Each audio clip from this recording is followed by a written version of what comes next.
Good evening, everybody, and welcome. And isn't it awesome to see real people again? Yay! And good evening to our friends watching on the live stream. Last night, the concert was viewed like 220 some odd times, so hopefully we'll hit that or more tonight.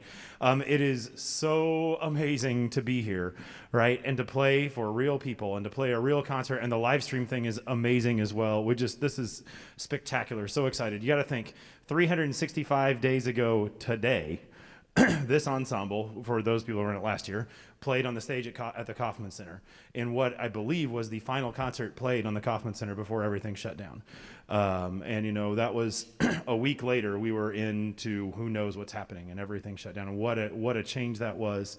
And it's been far, far, far too long since we've been able to sit down and make music together and share it with an audience. And you know, it doesn't look like an audience, a large audience, because we're so spread and we have to restrict the seating, but it doesn't make any difference. I can tell you from last night, the energy in the room of playing for people was something I didn't realize how much I'd missed it until it was happening last night. And seeing you all come in and seeing familiar faces and new faces, it's just spectacular. So thank you for being here.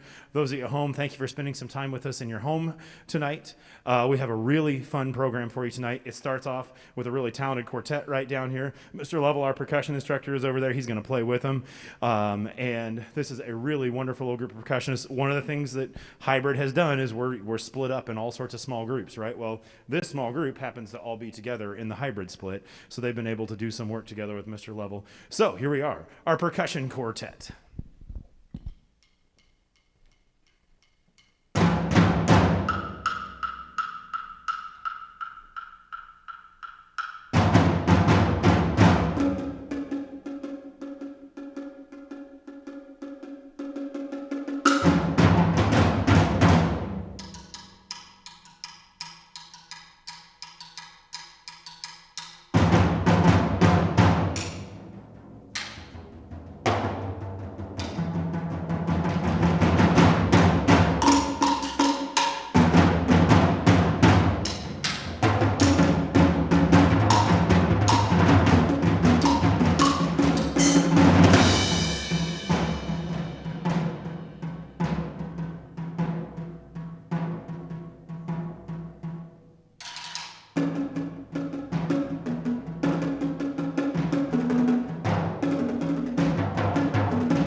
So we'll be a really brief pause here while we move a little bit of equipment up on the stage, and we'll be right back with you with our wind ensemble in just a couple of minutes.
And we're back, and we're ready to go.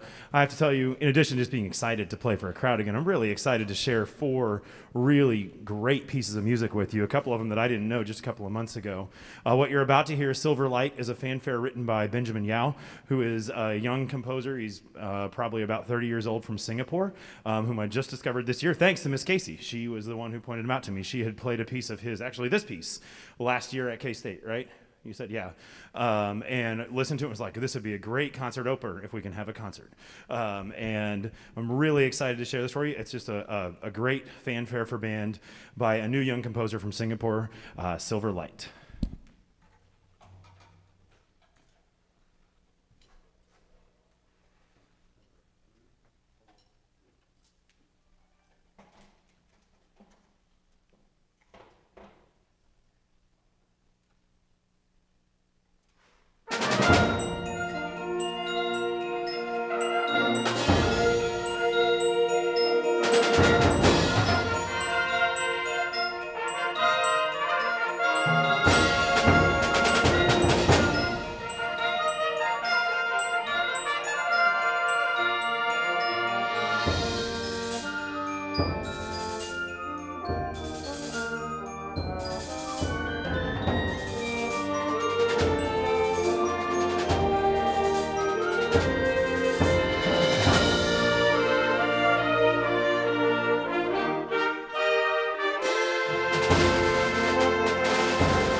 So if you're a longtime member of the Blue Valley North Bands, and maybe this is your second or third child on stage, there's a lot of you here tonight that are that way. First off, we love it and we appreciate it. And secondly, you've probably heard this piece before. We play it and kind of makes the rounds about every 4 years because we talk about music being like the universal language. Any language, everybody can understand music. I believe this is the musical language for beauty, the piece you're about to hear. The Seal Lullaby by Eric Whitacre. Some of you might know that name. He is kind of a rock star in the choral music composition world. And this is, I'll do like the abridged version of the story behind this piece. It's pretty cool. In the spring of 2004, this is Eric Whitacre is writing this. I was lucky enough to have my show Paradise Lost, Shadows and Wings presented at a music theater workshop. It was in conjunction with Stephen Schwartz, who wrote Wicked and Godspell. Soon after that, it got him exposure to the TV and movie world. Sooner after that, he got a call from a major film studio that was preparing to write an animated feature, and they wanted him to write the music for it. The creative executives with whom he met explained that they had always wanted to make an epic adventure, a classic animated film based on Rudyard Kipling's The White Seal.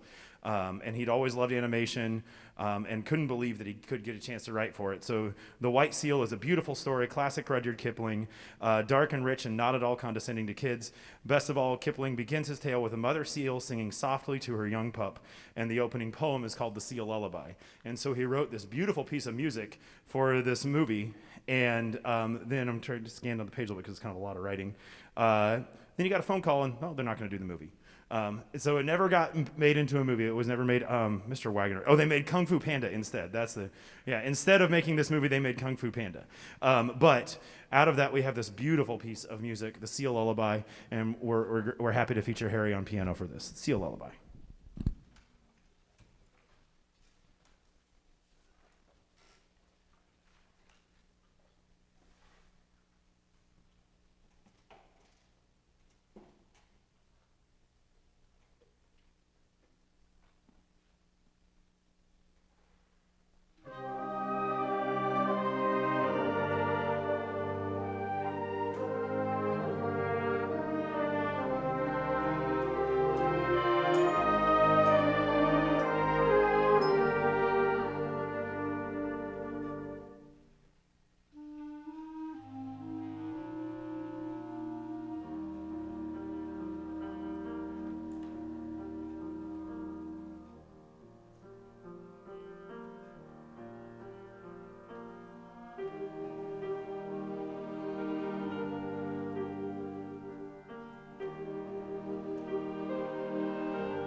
We have been extraordinarily lucky the last 2 months, 9 weeks, I think it was, to have a student teacher with us, this young lady, Miss Casey, right here.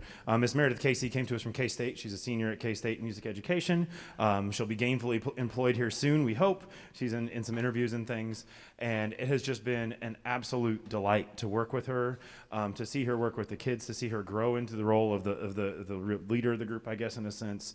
And she has worked incredibly hard for these students. And we're really, really fortunate and lucky and honored to invite her to the podium to conduct the Ringmasters March by John Mackey. So please welcome in her wind ensemble conducting debut, not high school, she conducted last night, but wind ensemble conducting debut, Miss Meredith Casey.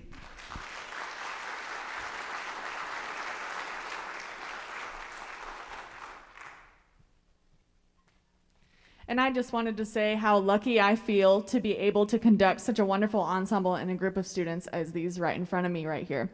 I've only been here for about 2 months of this semester, but I can already tell that this is such a uniquely amazing group of students that I have ever taught in my life, and I am so sad to having to say goodbye to them after tonight's performance. So I wanted to say thank you to the parents for raising such wonderful students, and thank you to the students for committing your time to such a difficult piece that we are about to play, and to your time of being my students for the past 2 months. So thank you.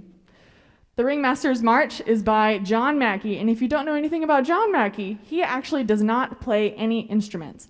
He is a composer that learned how to play on a completely electronic software back in the 90s, and his composition style kind of reflects that. It's very percussive, it's very chromatic, and it's very, very challenging for most of the wind players up here. So please enjoy the Ringmasters March.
Well, I'm out of breath after playing that.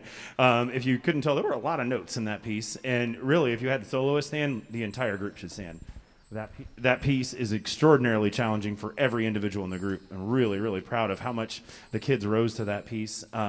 This year in the summer, I went to a clinic where there was a kind of one of the main guys in the band world when you go to clinics for band directors was there kind of giving advice for the year, his thoughts on what we had. And one of the things he said is just think 25% less on everything. You're going to have absences. You might be shut down for a while. So think 25% less music, maybe 25% easier, so on and so forth. There's a lot of logic to that. That piece does not follow that logic. That was kind of irresponsible of me to say, let's play the piece. But the kids really did a great job. So give them another round of applause. Thank you.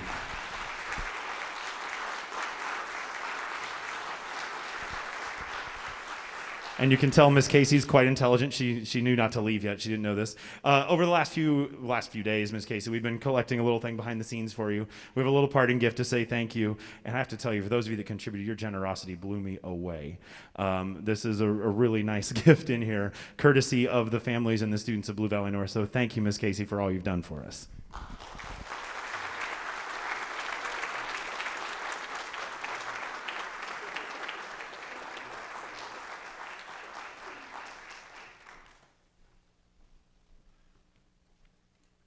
And now we get to have some fun. There's really no need to introduce the piece. Highlights from The Wizard of Oz.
That's all the music we know, so we're done. But wasn't it fun? Wasn't it fun to be back together and see each other and hear some live music? And I forgot one important thing in the announcements. A huge, huge thank you to Mr. Lovell. You heard him play earlier. He is so wonderful for our students. Thank you, Mr. Lovell. And for our in-person audience, they're behind you, but he's running the live stream tonight. He's up in the booth. Of course, we couldn't do this without Mr. Wagner. Thank you, Mr. Wagner. And then most of all, I neglected to do this last night, and I really feel bad. So if there's any symphonic band and jazz band students at home watching tonight, know this was supposed to be happening last night. Thank you, students. Another presentation I've been to in my life was with master teachers, and somebody was quoted as, "There's no such thing as incredible teaching without incredible students." And I feel lucky every single day to work with the staff I do and get to work with such incredible students. So thank you all. Thanks for coming and sharing in tonight. Hopefully we're getting some good news on the horizon. It's great to see you all. Have a lovely evening. Thank you all. Take care.